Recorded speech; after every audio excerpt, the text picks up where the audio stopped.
নমস্কার বন্ধুরা, আমি টুম্পা। আপনারা দেখছেন টুম্পাস ফুড থেকে অনেক অনেক স্বাগত জানাই। আজকে আমি বানিয়ে দেখাবো একটা দুর্দান্ত স্বাদের ছাতুর রেসিপি, যেটা মাছ মাংসের স্বাদকেও কিন্তু হার মানায়।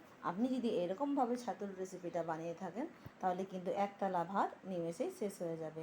তো প্রথমে আমি এখানে ছাতুটা খুব ভালোভাবে ধুয়ে পরিষ্কার করে ছোটো ছোটো করে কেটে টুকরো করে নিয়েছি। ছাতুর মধ্যে প্রচণ্ড কিন্তু ধুলোবালি থাকে, তো অবশ্যই জলে অনেকক্ষণ ভিজিয়ে রাখতে হবে, তারপর খুব সূক্ষ্মভাবে বেছে নিতে হবে।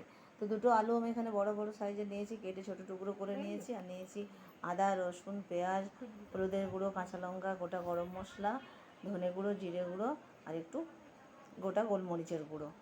এবারে আমি কড়া বসিয়ে দেবো। তো তার মধ্যে অ্যাড করে দিচ্ছি সর্ষের তেল। আপনি চাইলে বাড়িতে যে তেলটা ইউজ করেন সেটাই ব্যবহার করতে পারেন। সর্ষের তেলে করলে ছাতুটা খেতে কিন্তু খুবই ভালো লাগে। তো চেষ্টা করবেন অবশ্যই সর্ষের তেলে এই ছাতুটা রান্না করার। এবার দিয়ে দিয়েছি ডুমো ডুমো করে আলু যে কেটে রেখেছি, সেটা কিন্তু খুব ভালোভাবে ডিপ ফ্রাই করে নেব আর লাল লালভাবে ভেজে নেব। তো বন্ধুরা, রেসিপিটি যদি ভালো লেগে থাকে অবশ্যই কমেন্ট করে জানাবেন এবং একটা লাইক এবং চ্যানেলটাকে সাবস্ক্রাইব করতে ভুলবেন না। তো প্রথমে আলুগুলো আমি ভেজে নিচ্ছি। তো মোটামুটি লাল হয়ে এলে আমি আলুগুলো তুলে নেব। তো অনেকটাই লাল হয়ে এসছে, এবারে কিন্তু আলুগুলো আমি কড়া থেকে তুলে নেব।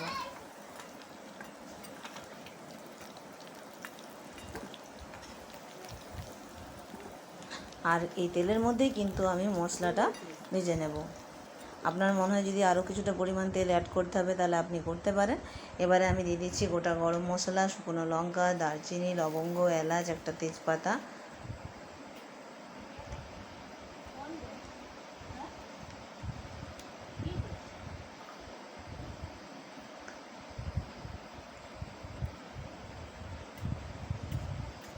যখন দেখবেন একটু গোটা গরম মশলার গন্ধটা বেরিয়ে আসে, ঠিক সেই সময় কিন্তু এখানে অ্যাড করতে হবে কেটে রাখা পেঁয়াজ। পেঁয়াজগুলো খুব আমি কিন্তু ডিপ ফ্রাই করবো না, জাস্ট হালকা একটু ভাজা হয়ে এলেই কিন্তু তার মধ্যে মশলাগুলো আমি এক এক করে অ্যাড করে নেব। তো আমি আগেই কিন্তু মশলাগুলো দেখিয়ে দিয়েছি, এবারে পেস্ট করে নিয়েছি। তো এক এক করে সমস্ত মশলাগুলো আমি এখানে অ্যাড করে নেব। আর দিয়ে দিয়েছি একটা কাঁচা লঙ্কা। আপনি কিন্তু যেরকম ঝাল খেতে পছন্দ করেন সেই অনুযায়ী কিন্তু লঙ্কাটা অ্যাড করে নেবেন। আর দিয়ে দিলাম 1 চা চামচ আদা বাটা, রসুন বাটা, কাঁচা লঙ্কা বাটা, ধনে গুঁড়ো, জিরে গুঁড়ো, হলুদের গুঁড়ো। এবারে খুব ভালোভাবে মশলাটা কষিয়ে নিতে হবে। তো মোটামুটি মশলা কষানো হয়ে গেছে। এবারে কেটে রাখা মাশরুমগুলো কিন্তু খুব ভালোভাবে 2 থেকে 3 মিনিট খুব ভালোভাবে ফ্রাই করে নিতে হবে। আলুগুলো তো আমি আগেই ফ্রাই করে তুলে নিয়েছি।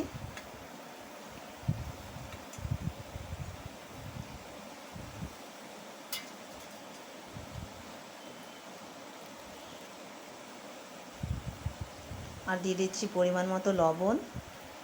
এবারও লবণ দিয়ে কিন্তু খুব ভালোভাবে ছাতুটাকে মিশিয়ে নিতে হবে। আর লবণ দিলে কিন্তু ছাতুর মধ্যে থেকে একটুখানি জল বেরোবে। প্রায় 2 থেকে 3 মিনিট কষানোর পর যে আমি আলুটাতে আগে ভেজে রেখেছিলাম সেটা কিন্তু ওপর থেকে দিয়ে কিছুক্ষণ ঢাকনা দিয়ে চাপা দিয়ে দেবো। যে জলটা বেরোবে সেটা যেন শুকিয়ে যায়, তাহলে মশলাটার কাঁচা যে গন্ধটা সেটা কিন্তু চলে যাবে। প্রায় 2 থেকে 3 মিনিট আমি ঢাকা খুলে দেখছি, অনেকটাই জল বেরিয়ে গেছে। এবারে শুকনো শুকনো হয়ে এসেছে, আবারও কিছুক্ষণ কষিয়ে নেব। তো মোটামুটি অনেকক্ষণ কষিয়ে নিয়েছি। এবারে কিন্তু এখানে আমি জল অ্যাড করে দেবো। প্রায় বড় বাটির 1 বাটি পরিমাণের জল অ্যাড করব, কারণ ছাতুটা এবং আলুটা দুটোই সেদ্ধ হবে। তো ঢাকা দিয়ে আমি প্রায় 10 মিনিটের মতো রেখে দেব। আর আপনি চাইলে এখানে কিন্তু গুঁড়ো গরম মশলাও কিন্তু নামাবার সময় ব্যবহার করতে পারেন, কিন্তু আমি আগেই ফোড়নে দিয়েছি বলে এখানে কিন্তু আবার এক্সট্রাভাবে গরম মশলা অ্যাড করছি না। আপনাদের যদি পছন্দ হয় গুঁড়ো গরম মশলা তাহলে অবশ্যই অ্যাড করতে পারেন। তো ঢাকা দিয়ে আবারও আমি 10 মিনিট এটা রেখে দেবো।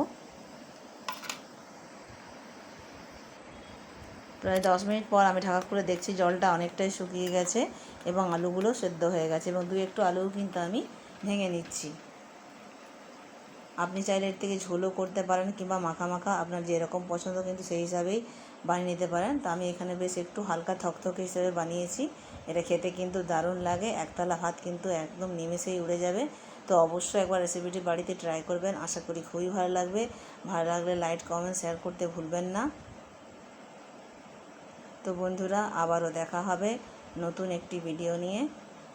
আপনারা ভালো থাকবেন, সুস্থ থাকবেন।